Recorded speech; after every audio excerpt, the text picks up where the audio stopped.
Yeah.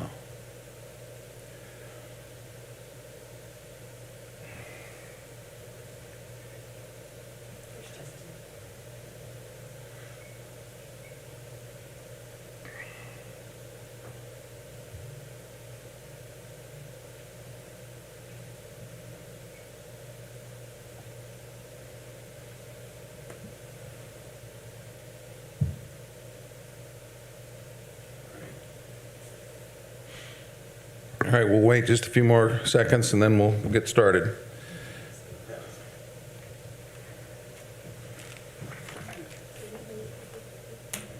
Nope.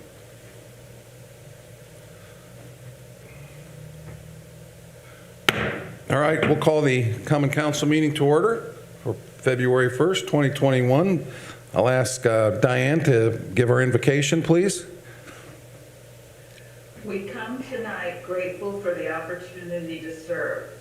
We celebrate the fact that in the midst of this struggle to get beyond the devastating effects of the pandemic on our personal lives, our small businesses, our manufacturers, our healthcare system, and all who have suffered, we still have reason to hope and plan for the continuing growth of our community. Help us to plan wisely and care for our community. With your guidance and in your name, amen. Amen. All right. I pledge allegiance to the flag of the United States of America and to the republic for which it stands, one nation, under God, indivisible, with liberty and justice for all. All right, thank you. And I will remind you all to try and mute yourselves if you're not part of the conversation. If you wish to speak, certainly unmute and join in. It makes it a little bit easier for everyone else if we all stay muted while not speaking. For the record, Lynn and I are here. Clerk Treasurer and the Mayor are the only two present in the council chambers. 6 council members are joining us virtually online. Councilman Gross is absent. We're also joined by our city attorney, Scott Royst, and we have several guests that will be presenting shortly. Our city planner, Justin Taylor, is here, and then our guests are Carrie Groninger, Lee Groninger, Steve Snyder, and Tim Saylor, all joining us virtually. So all votes tonight will be roll call votes. So we'll start with the approval of minutes from January 19th, 2021. Those were presented in your board pack. Are there any corrections necessary, or is there a motion to approve them as presented? Cindy moves to approve. Motion made by Councilor Dobbins to approve the minutes from January 19th, 2021. Is there a second? Jerry second. All right, any further discussion? Jerry. All right, we'll do a roll call vote. Jack Wilhite. Aye. Diane Quantz. Aye. Jeff Gross. Absent. Mike Klonderis. Aye. Jerry Frush. Yes. Cindy Dobbins. Aye. And Josh Finch. Aye. All right, thank you. Motion passes 6-0. I've got just a couple things I wanted to talk about before we get started. First of all, our next meeting will be on Tuesday because of the federal holiday. It'll be on Tuesday, February 16th. You might have noticed the governor continued the virtual meetings through the month of February. We are watching the local improvement in the numbers, and there's a distinct possibility that we may open City Hall back up between now and the next meeting on the 16th. So the meeting will still be a virtual meeting, but if the doors are open here, I would not discourage anybody from coming to the meeting live in person. But you certainly still have the option of attending virtually. I just wanted to make that known. The second thing that to me is much more important, I don't know if today you saw the vaccinations were approved in the state for all of those 65 and older. Simply get on ourshot.com to make your reservations. I've heard locally a lot of people that are getting on now are actually getting appointments early in the week and midweek. So I think there's certainly a pretty good amount of openings available. For those that don't know, the drugstores, the pharmacies in town are also involved. Some of them are on the ourshot.com. I believe Meijer, Kroger, you have to go to their websites, as well as I think Walgreens and CVS. I do believe Walmart and Pillbox are on the ourshot.com. So that's expanded significantly the numbers of doses that we have available in the community. And I would encourage you to make sure that your loved ones who are 65 and older, and that includes me, I'm 65, be sure and get them their shots. And then when you're all approved, all you young folks are approved for a shot, it'd be great to take advantage of that. The other thing, we partnered with Bowen Center. Bowen Center actually is taking the lead. The city and K21 are financially supporting a new hotline if your loved ones are challenged by technology or a language barrier. We've got a bilingual hotline to create vaccine registrations. You'll be helped. I know I talked to Kurt from Bowen Center today, and they've gotten quite a response, so there may be some wait time, but this allows someone who can't get on a computer or is intimidated by a computer or has a language barrier at the site platform for the shot. This is a good way to get that done. That number, that hotline number is local area code 574. It's 347-4256. And again, that's operated by Bowen Center, and they've got 3 lines, and they've got bilingual operators as well as those that will help you get on and get yourself registered. So keep that in mind, and please take advantage of that. All right. Let's move on. Lynn, anything from your side, any oral or written communications you wish to pass along? No, I don't have anything. All righty. Having no unfinished business, I think we'll start with new business, single item, a very important item tonight to consider. This is from the Building and Plan Department, presenting ordinance 2021-0201. This is a Gateway Grove planned unit development. And I'll introduce our guests in a moment that will do the presentation. I will have Justin lead us off here. But before I turn it over to him, I want to talk about how important the housing study was that was completed last year. Zimmerman Volk did a study in 2020 that was funded by the Community Foundation, the city, and the county, looking at the market potential both in the city and in the outlying county for workforce housing, and it basically looked at what types of housing was necessary, what the market potential was for that type of housing in those different price ranges. And we have certainly identified something that we knew, that there's a tremendous potential and need for workforce housing in our community.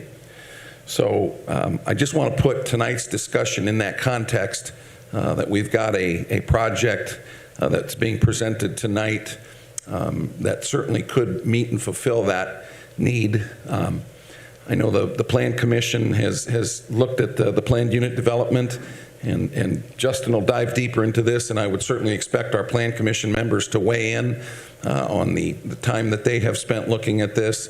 And then certainly we'll have the petitioners give us a walkthrough and answer your questions about this exciting project. So with that, Justin, I think I'll turn it over to you for the presentation of the planned unit development ordinance. And tonight we will take a vote. So, Justin. Yeah, can you guys hear me okay? Yes. Okay. So, minutes for your approval tonight is ordinance number 2021-0201. and this is for the Gateway Grove Plan Unit Development. This zoning ordinance amendment request would create a new plan unit development at 201 Union Street, and it should actually face south, or North Union, so sorry about that typo. It's not South Union Street. So 201 North Union Street, and this is the former location of Madison Elementary School. The intent of creating a plan unit development is, or a PUD, is to offer more flexibility for developers to construct a variety of housing types and housing densities, all while fostering good environmental design practices. So that's the intent of allowing developers to create this kind of unique development in our city that kind of deviates from the other zones that we have. The petitioner wishes to subdivide a 12.9 acre lot into 64 lots containing a mix of detached single-family residential units, zero lot line, attached residential units. So of the proposed 64 lots, 2 of these lots will be set aside for a park, and then an existing recreational facility. They're going to preserve the gym, and Terry and his team will get more into the design elements, but they're planning on preserving the gym from the old school and reusing that facility as a recreational facility. They've also preserved a large green space to the west of the property, so when they're presenting, just look for those amenities that they're offering that are a little bit unique to development, typical house development. Creating a PUD at this location is consistent with the intent of the comprehensive plan, as it creates an extension of the residential urban core. This PUD ordinance comes with a favorable recommendation from the Plan Commission, as Joe mentioned. Right now, I'm going to briefly go over what actions you can take today, and then we can revisit these after Terry makes his presentation. Because this isn't something the council does all the time. I believe the last time we did a PUD might have been 10 plus years ago. So it's not something we do a lot of, but it's important to use these tools that we do have for the development. As Joe mentioned, the housing shortage in this area, this could help address some of those issues, developments like this. So you have 3 different options tonight as a council. You could approve the ordinance in detailed terms, so you choose to do a secondary reading of this ordinance within the council. So there'd be approval night more generally, and then you would look at it in more detailed terms later when those drawings become available. The second option would be to approve the ordinance in general terms tonight, and then delegate that secondary detailed review to the Plan Commission. So this would be more in line with, option number 2 is more in line with how subdivisions typically are reviewed within the city. The Plan Commission will review them and then review a final plat for that subdivision. So just to give you an idea, they're very familiar with that process. In option number 3, as with anything brought before you, you could choose to deny the zoning ordinance amendment request or table it for more information. So just keep those in the back of your head as the 3 options, and we can go into as much depth as you want with any of those things. But with that, I'll close my comments and hand it over to Kerry and his team. Kerry, do you want to go ahead and introduce your team? One thing I thought that might be helpful, I know Steve is representing you, and I know Steve can explain a planned unit development to our council. As Justin said, we've not considered planned unit development for many years, and it might be helpful to have a fundamental understanding of that tool. So, Kerry, go ahead and introduce your team, and then we'll go from there. Sure. Well, of course, I'm Kerry Reiner. The team that I brought with me this evening is, first of all, my daughter, Lee. She's online with me to help me through this project. We also have Steve Snyder representing me legally, and then also Tim Saylor from Innovative Communities helping me with the more logistics and the planning of the urban development itself. But from there, I'd be happy if Steve, if you would like to explain a little bit about a PUD to the council, that would be wonderful. Thank you, Gary. First of all, a PUD is a zoning ordinance amendment. Land unit development. And it's really not much different than a plat for a normal subdivision, other than the fact that it won't meet the developmental standards in an R1 or an R2 district because of the uniqueness of the design. The idea of a planned unit development is to give flexibility to the plan commission and the council to provide for unique designs that fit a particular need. As Joe indicated, the housing study that was completed has triggered a significant number of potential developments around the county. This is one of them. And this is designed to meet that need of workforce housing that the county is so short of at the moment. This means reduced lot sizes, reduced lot lines, enhanced open areas and recreational areas, and in this case, a rather unique facility in the form of the school gym.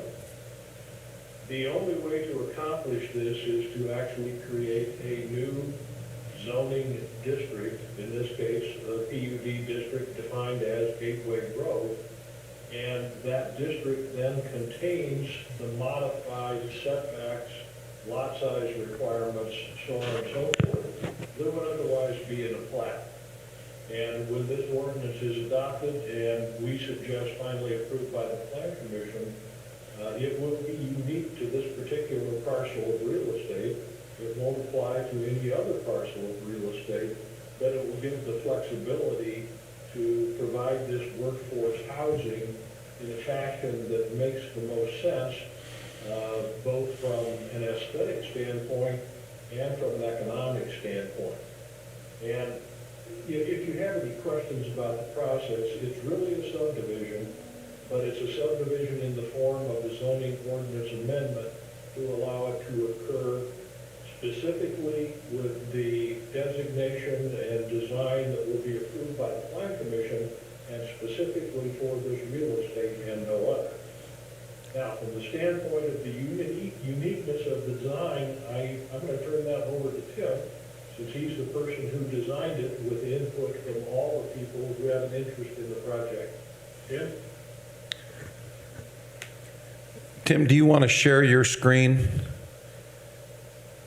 Yes, that would be most helpful. Thank you. Can everyone hear me okay? Yes. Okay, so I'm, All right. This is the first time I've ever done that, so I hope it worked. Here you go. okay, let's try that.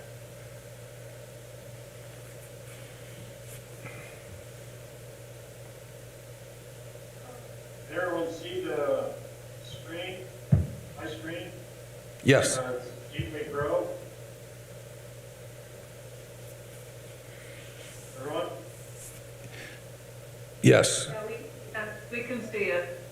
Okay, fantastic, thank you. Feel much better now. Good evening, my name is Tim Saylor, and my company is responsible for planning and conceptual design. And I'm here tonight representing Terry Griner, developer.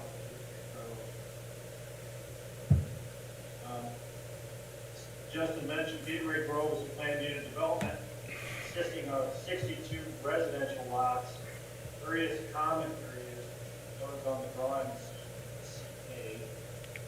a public park, an existing recreational facility located on 12.91 acres. It is anticipated that the neighborhood will develop in multiple phases over 3 to 5 years. All of the streets and alleys within the development are dedicated to public use.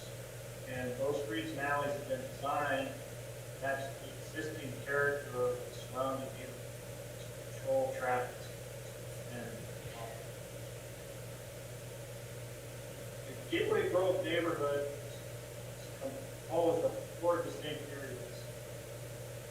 First, the Main Street and lawn is a combination of single-family attached townhomes which frame the lawn, gathering space.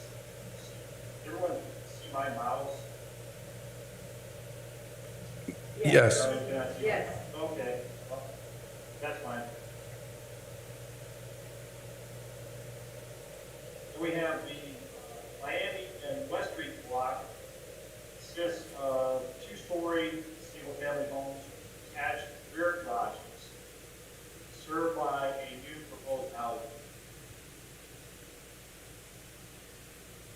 Cottage courtyards are a series of 3 private courtyards surrounded by small cottage homes facing inward, create a unique setting. And lastly, we have the area that's being set aside, a public park, and a recreational facility for use by the larger personal.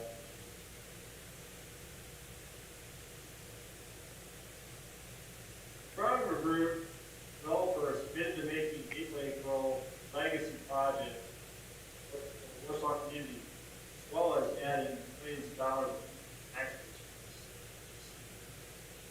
They're partnering with local builder C.L. Jackson, it's high quality.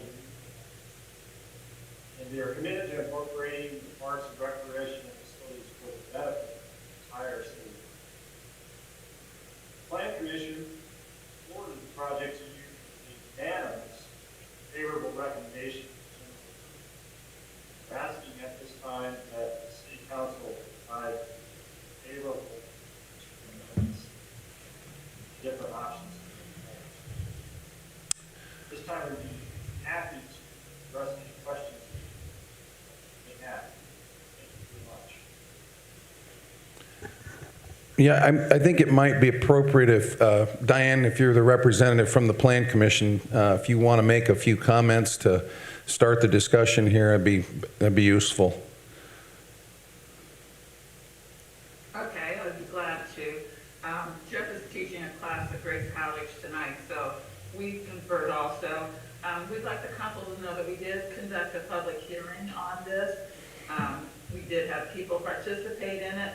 They had questions about ingress and egress, and as Tim noted in his presentation, there are multiple ways to get in and out of this community instead of just one access point. So that was very favorably looked at, not only for people just the ease of getting in and out to their homes, but also that emergency vehicles have several ways to get in and out of the community. They also asked very specific questions about where the utility lines would run and what kind of access they would have during construction. This plan's not to the point yet that all of that is mapped out, but the important thing to note is that this is something that the Plan Commission deals with frequently. So when it would come back to the Plan Commission, if that's what the council so desires, we would take a good hard look at where all those lines are running and make sure that all the public right-of-ways are protected and that sort of thing.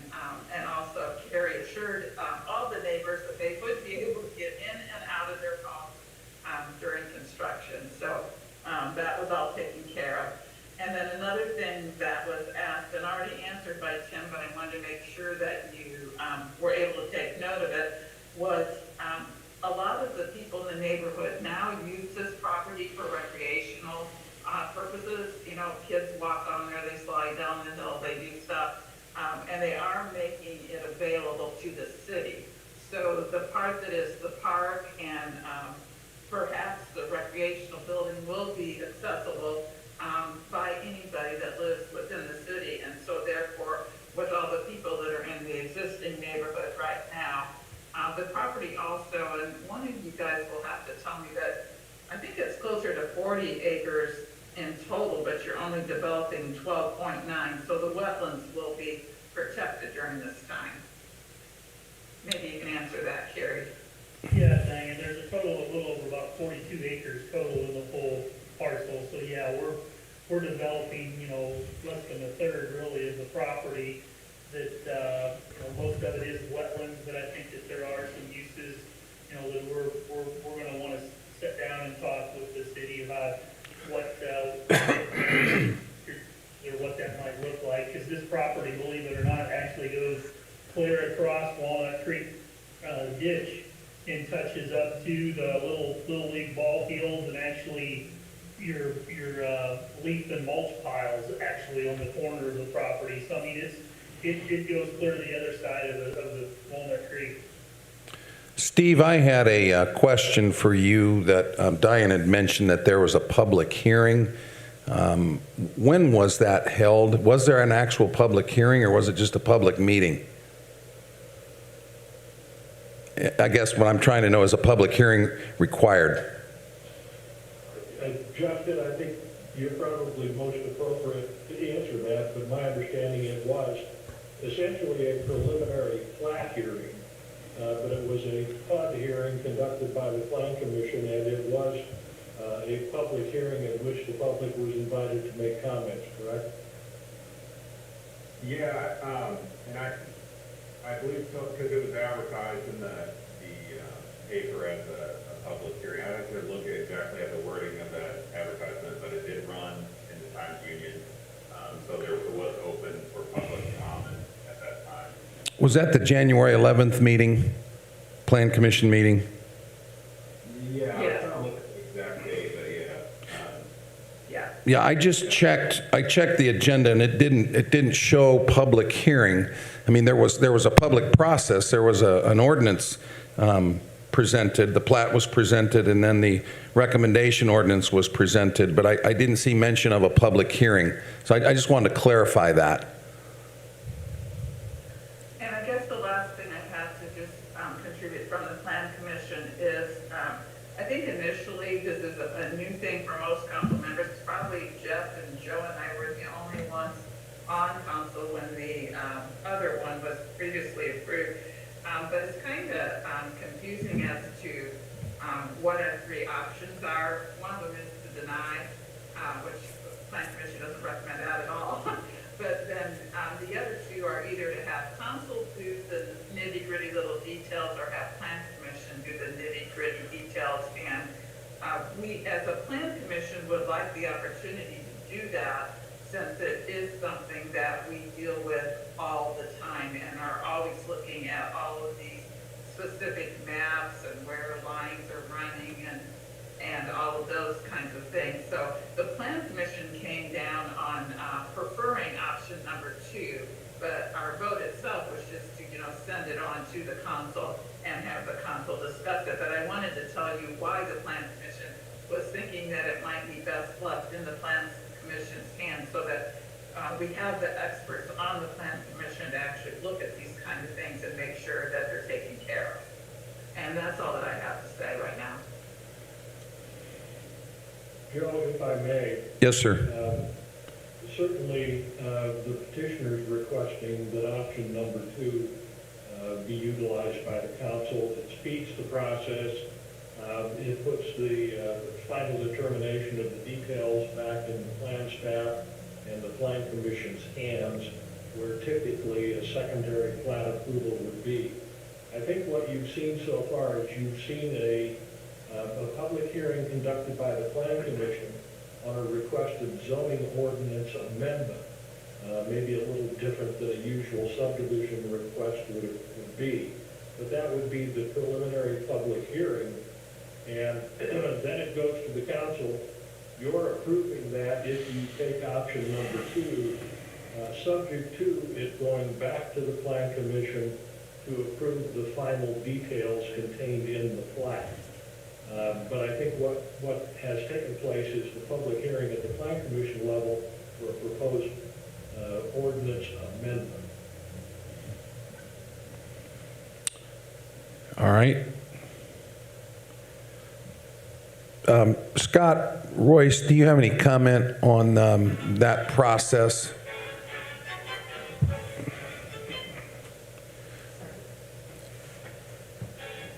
Well, I would have to agree with Mr. Snyder. I think it's better to have it go through the planning commission. I think that's the best way, because like he said, they're probably gonna have to reapprove some small changes to certain things, and it's easier to get it done through there. All right. Thank you. All right, I would certainly open it up to the council if they have questions of the petitioner. Mr. Snyder, Mr. Groninger, Lee Groninger, or Mr.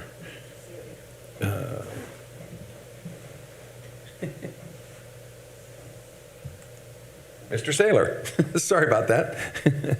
Joe? Yes. Jerry, go ahead. Joe? Yes. This is Jerry.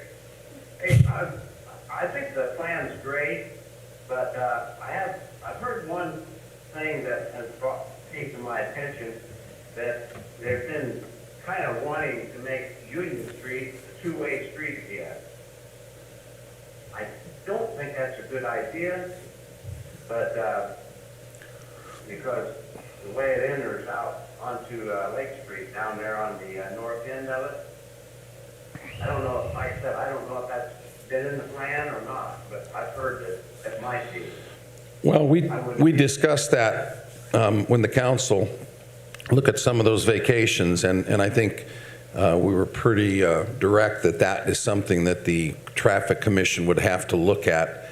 I suppose the petitioner could ask, could petition that, but the Traffic Commission would make the rule, and if they changed it, it would certainly come before the council. So I don't know that that's a make or break situation, but it, obviously the nature of the neighborhood, the character of the neighborhood is changing significantly with the improvements that are being made, and that could easily impact the traffic pattern. So I think that's something that I'm sure they will consider with the Traffic Commission as this process goes along.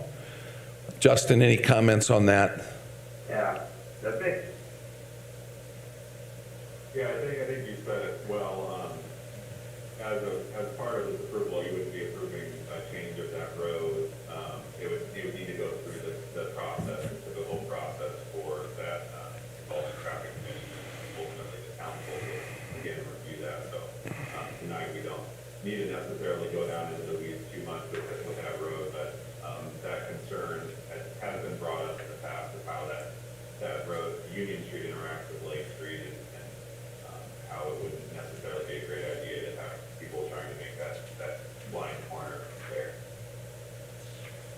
I can shed a little bit more. that's my concern on that. It was scheduled to be on the agenda Wednesday, traffic commission. And whereas it was originally contemplated to change all the street to two-way, thinking now, based on just request the commissions on the frontage, develop, turn this way, leading to the main board lot. And that would be presented to traffic. Tim, I don't know if you could potentially get closer to your microphone and speak up a bit, but you were cutting in and out, and it may help if you repeated that.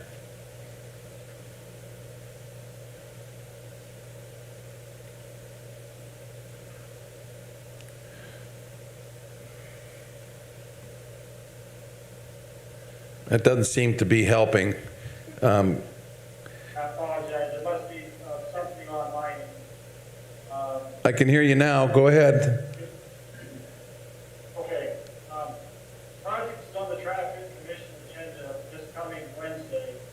We are only requesting that the sections of Union Street that brought Gateway Growth Development turn to two-way traffic, not the entire length of Union Street, because of the intersection, side distances and so forth, complications. So, it's not all of Union Street. But again, that will be coming to the traffic commission and eventually then go to city council. Jerry, does that answer your question? Yeah, pretty much. Because I've lived in North all my life, and there used to be a lot of accidents down there at that intersection of Union and Lake Street until they made it one way, I know that. So that's why I was questioning it. All right. Well, it sounds like that'll be discussed Wednesday, and then if they do make a recommendation, it'll come before this group for that final approval. Other questions or comments for the petitioners? Joe, I'd like to speak up a little bit here. Cindy and I are both on the traffic commission, and yes, we'll be looking at it this Wednesday, Jerry. And may I say, we're facts and data drive our decisions to make sure that we approach this in a safe manner. You know, if we go two ways for a couple blocks or even the whole distance, I don't know. But if we go two ways, you can be assured we will come back with a proper recommendation based on data that supports our safety concerns. Okay?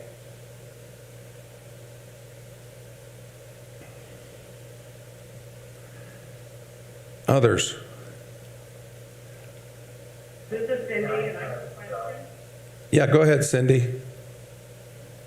And maybe this is for Diane. I know you said there were several folks from the public that did have some questions, and I just wanted to know if after those questions were answered, did you get a positive feeling that people are having a good feeling about the project?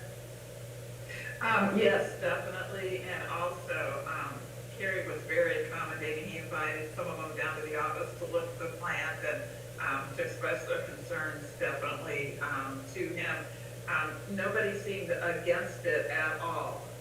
The only questions were about how things were going to work and how things were going to happen.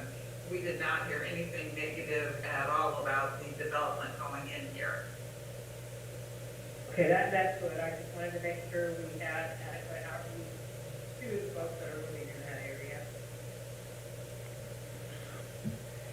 Cindy, also just to try and be a good steward of our neighborhood here. I mean, we put together flyers at, early on that we went around and put on all the neighborhood doors of 60-some homes in the neighborhood that all were adjoining property owners to this property.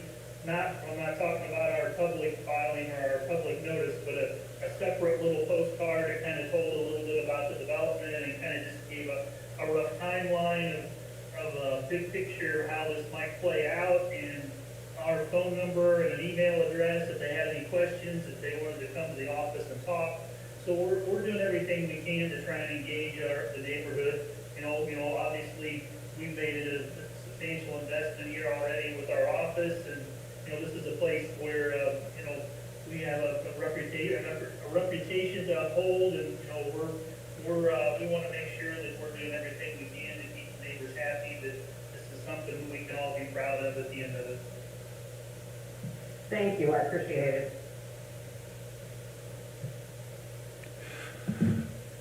Others? I have just a couple of questions. This is Mike, and I feel so fortunate that we have somebody like the Groeningers willing to do this, because I know it's going to be done right, and I applaud you for doing it. I have a couple of questions that may have already been addressed at the Plan Commission meeting, or maybe at the public meeting. Are these properties to be owned by the property owners, or are they going to be rented? Mike, right now the plan is these are going to be single family homes for sale. The townhomes as well, there'll be a single family attached, but our plan is still all those will be for sale. Now, whether or not somebody would choose to buy the whole building and there would be two halves and they would actually live in one and rent the other, I mean that could still be an option, but we're not looking at this to be an apartment complex per se. I mean, we're really trying to create community, and community is when you have home ownership, and we're really trying to get to where this is a place people want to live and raise their family, and enjoy all that downtown has to offer in Warsaw. I saw on your 13.2.2.9, something about a homeowners association. Will that address that issue? So if somebody doesn't buy and then just start renting these things? Well, I think that, there's lots of things in our homeowners association that we're gonna be dealing with because it is a unique neighborhood, in close proximity with the houses and some of these setbacks. So I think, we're gonna be looking really long and hard about a lot of the rules and regulations that are in there that create something that's gonna not be cool even when it's first finished, but 20 years from now, it's gonna be something that's a real shining star for our community and is still giving back. So, we're taking a long-range view on this, that this isn't, a one and done for the Groninger family. This is a little bit of a legacy, hence why even the Gateway Grove and the G&Gs and all the things that fall into that, I know maybe it's a little corny, but at the same token, the Groninger family has been a big part of this community for a long time, and we want to continue to leave a mark that benefits everybody. So, Glad to hear it. Who will be responsible for the parks? Will the city, will that fall on the city? well, all those things are still, a little bit under negotiation. Now, the CA areas, the common areas, those will be part of the HOA. That'll be, because the lawn care, snow removal, those types of things will be done by the HOA because of just some of the proximity and just how we want this to continue to look uniform through the project or through the development. The CA areas will be part of the HOA, but then our hope would be, we'd have some discussions with the City Parks Department and the mayor about, the public park would actually be like a playground that would be put in or something similar to that, to where those would be more public spaces and I could see those would be areas that would be hopefully taken over by the city or with the Parks Department. And my last question is, will there be on-street parking allowed in this neighborhood? Yes, there will be on-street parking allowed in the neighborhood, but each one of these lots does have a two-car garage as well as 2 spots in the driveway, so there would be locations for 4 cars off-street, and then the on-street parking would be more for, visitors and maybe somebody coming to the park or whatever that might be coming in that, I don't know that there would be a lot of need for the actual residents to be parking on the street. Wonderful. Carrie, thank you very much.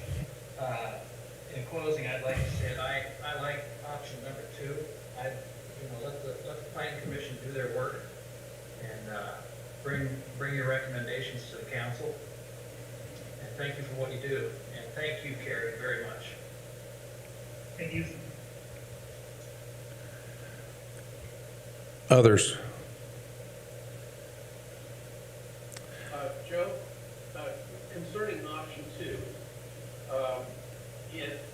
if we go with option 2, then, and we're delegating secondary detailed review to the planning commission, am I wrong that it will not come back to the council for final approval? I think you're correct. Certainly let the city attorney answer that. You could potentially see the traffic commission changes at the council level, but as far as the establishment of the PUD, I think the importance of tonight's meeting is that it brings this very unique tool that's not used very often to the public for this type of discussion. And having representation on our board, on the council, from the Plan Commission is certainly a critical part of this discussion tonight. And I think, as Diane suggests, getting it back to the Plan Commission is certainly one option that you have that might be that might make sense, given the type of decisions that are being made here with setbacks and so forth. So I would, again, I would defer to our city attorney, but I assume if you approve option 2, it'll do exactly what it says, and that would require that the second part of this would go back to the Plan Commission. I guess that question is a good question in that obviously being an ordinance, it's required to be heard twice unless the rules are suspended. Would we have to approve that it go back to the Plan Commission on first and second reading? No, the way it's worded in the ordinance, it would not need to come back to council like a typical ordinance. That secondary review by the Plan Commission would approve it as, That would serve as the affirming ordinance. yeah. So, and just to reiterate, some of the other processes this development will have to go through, it will be looked at by the tech review committee again, as each phase is developed, and then after each phase is reviewed in detail by the tech review committee, it will be handed to the Plan Commission for final review. So this still has a lot of eyes that are going to be on this, just to make sure everything is in the right place and where it needs to be. But just rest assured that if the council did decide to go with option 2, it will be reviewed numerous more times by the different committees. It's just like any other development in the city. So the council really just would need to decide if that PUD, creating that PUD is as far as they would like to go when looking at it tonight. And just, if I'm not mistaken, I think that if anybody had a real grievance, there's a process by which they could appeal back to the city council if they're not happy with the decision from the Plan Commission. Isn't that correct? Yeah, I believe it's 30 days. Scott may know off the top of his head, but I believe it's 30 days that they could submit something to the council.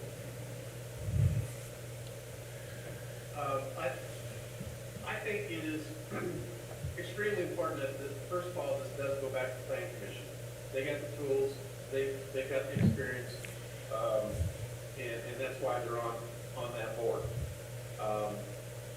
At the same time, I want to make sure that it doesn't appear, well, that the council is just shoving this off, because it could look like that to some people. But either way, I guess the main thing that I want to make sure of is that it is done and done right, and I believe that being in the hands of the Plan Commission is of the utmost importance. I would definitely not think that the council would take care of any of the final detailed review. I don't know if I'm making sense there or not. Joe, if I may comment in response to Jack's comments, I think what you have to picture this as being is nothing different than a zoning map amendment, because that's exactly what's happening. We can't have this development in an R1 or an R2 district, so we have to amend it to a PUD district.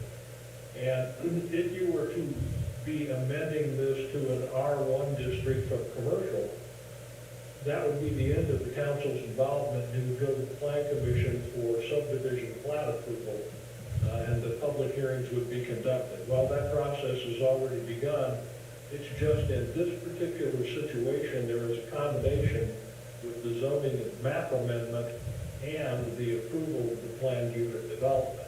But as with subdivisions, the final details have to be reviewed by the various committees that are serving the Plan Commission, and then a final review and approval by the Plan.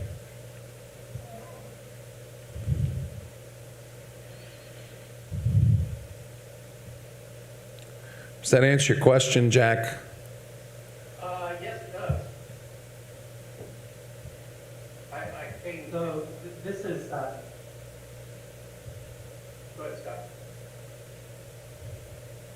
Yeah, so I would agree with everything Justin said and Mr. Snyder said.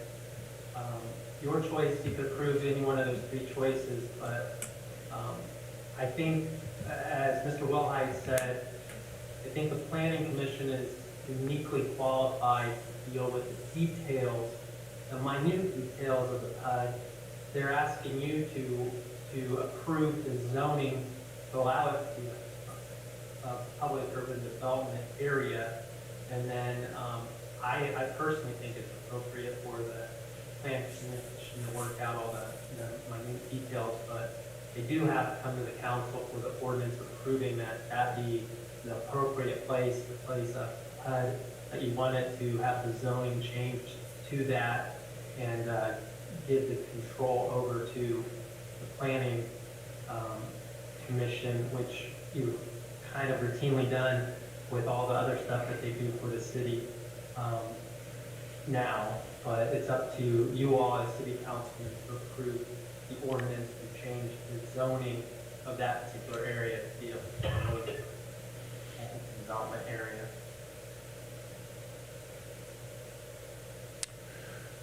All right. Any other comments or questions? Would it be, kind of to piggyback off what Jack said, would it be inappropriate, for lack of a better term, to have the planning commission do their due diligence and then come to the council for a final approval with a recommendation? Just asking the question.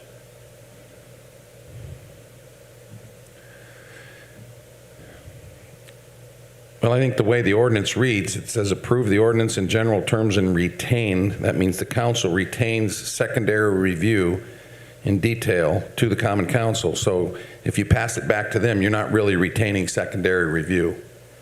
The second option is to approve the ordinance in general terms and delegate. In other words, the council delegates secondary detailed review to the plan commission. You're asking for us to affirm their secondary approval. Is that what you're asking?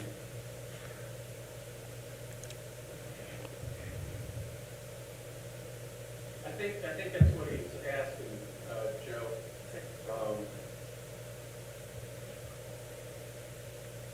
I guess sort of, kind of, this is a unique, I've been on the council for, 10 years, I've never had this come up. It is a big deal. I'm just asking the question. What is the appropriate way to do it?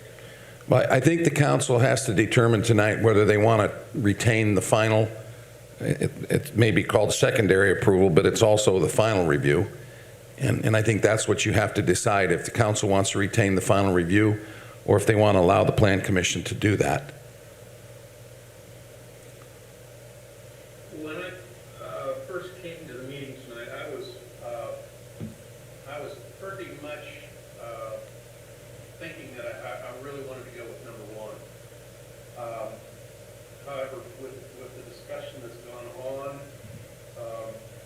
and I can get into this at a later date as to why I was thinking number one, but with the discussion that's gone on and everything, I believe that number two would probably be the best solution to the answer.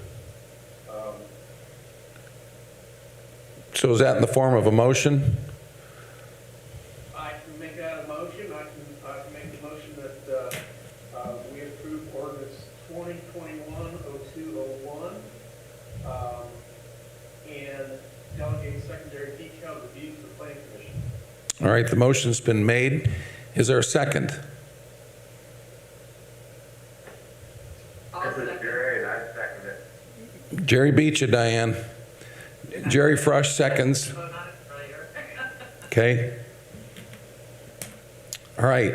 Before we vote, any further discussions or comment? All right, we'll go to a roll call vote.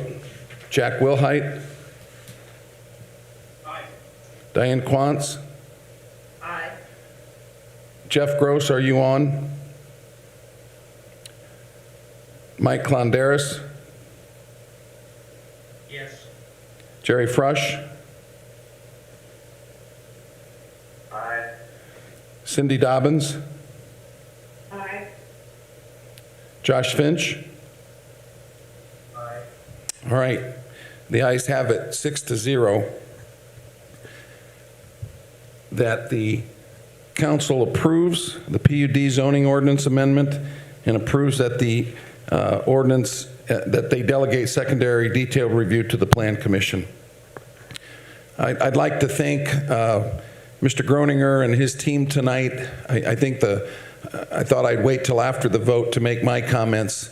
You know, providing desirable housing in our community, not only is the quality of housing and the affordability of the housing for those we're targeting, one of the obviously bigger issues when it comes to desirable housing is creating a community, and creating a community with a park, with housing that is designed to create that community in a brand new setting is a really important feature of this design.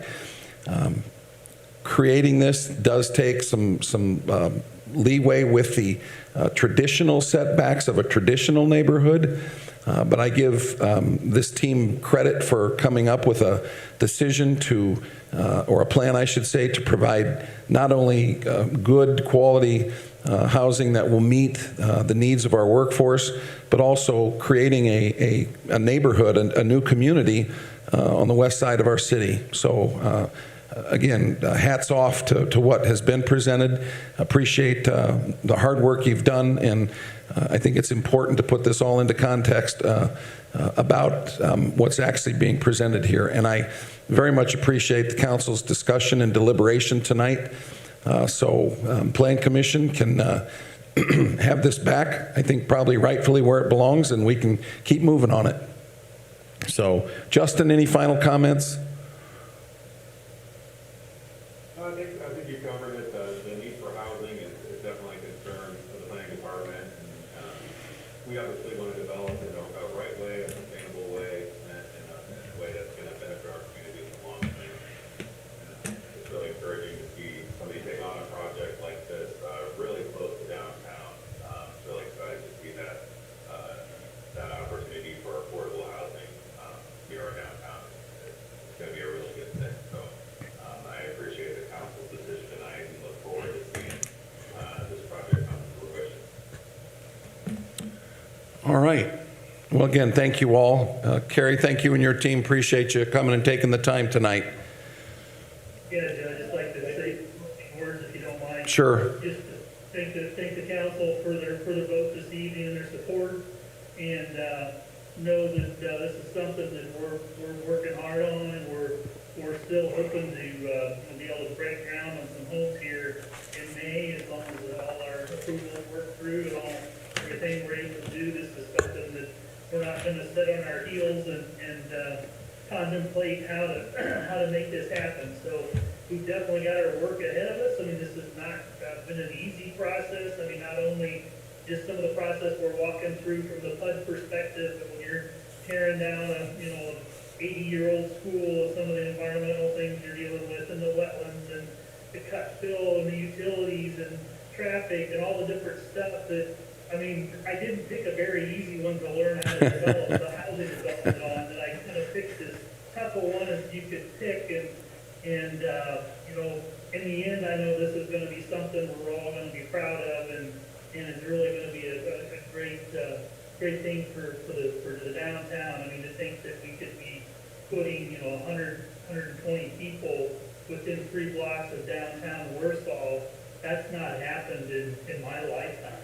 I mean, I think that there's some real opportunity here that's going to pay back big, not only tomorrow but well into the future. So I think these are some of the things from a planning perspective, as the city and the county continues to head down their path with their comprehensive plans.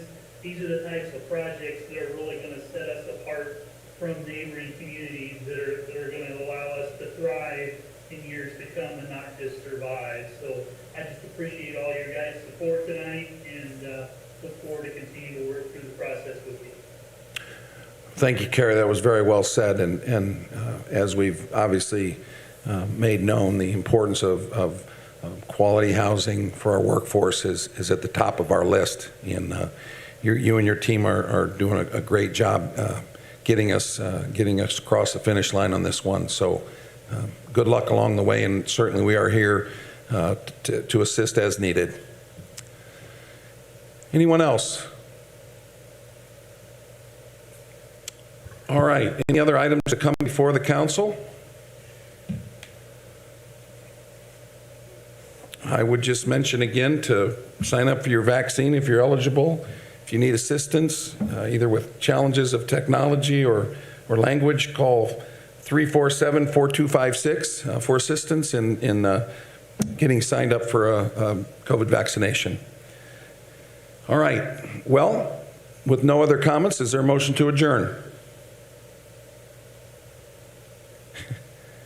You want to stay on all night? All in favor, say aye. See you later.